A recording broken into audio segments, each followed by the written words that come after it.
Hey, welcome back. Oligopoly. Alright, so we're going to learn what an oligopoly is, as well as an introduction to imperfect competition. Alright, oligopoly is an industry with only a small number of firms. So we have, so far, this is the third of our four market structures. Perfect competition has many firms.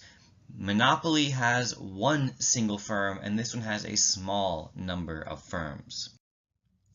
An oligopolist is a producer in an oligopoly or such an industry, and they possess some market power. So that means they have some ability to influence prices. So by their actions, so one example would be airlines companies, especially when you think about a particular flight from one city to another.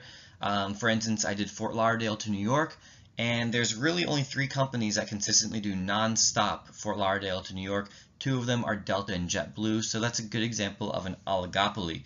If one of them were to add more flights, it would affect the market price, or if they were to take away some flights, it would affect the market price because there are few enough producers in this industry that their actions do affect the price.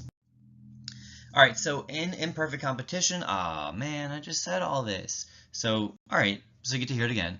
Imperfect competition, no firm has a monopoly, because again, they're not the only one doing it. There aren't barriers to entry in this case that prevent another company from coming in.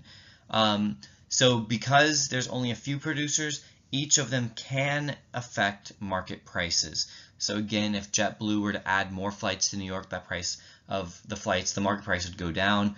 If they were to take away flights from New York, make each of them more scarce, the price would go up. So they do have some market power. All right, the next two slides are two ways that we try to measure to determine whether an industry is an oligopoly. Basically, if there are few enough companies or they have enough market power, that would indicate it's a monopoly, as opposed to the next type of market structure we're going to get to, which is monopolistic competition. But we haven't gotten there yet. So for now, probably don't pay attention to what I just said for the last 15 seconds.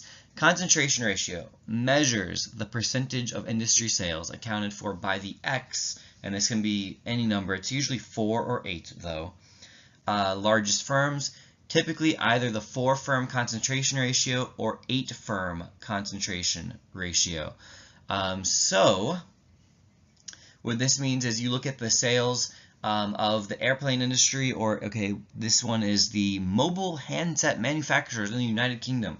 And so you see, all right, of the sales within that industry, what percent of them belong to the 4 largest or the 8 largest firms?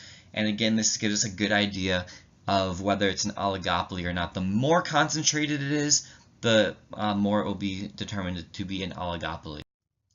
A secondary way to measure this same phenomena is the Herfindahl-Hirschman index, named after two economists a long time ago. In this case, you're going to take the square of each firm's share of market sales over the industry. And this one gives you a little bit better of an idea because since you're doing a square, larger numbers than squaring them, it's going to show how concentrated power is or sales are in one particular firm. So this kind of gives you a larger number than the other one, obviously, since it's just a percentage, this is squaring it. But again, this probably shows you even better whether it is an oligopoly or not.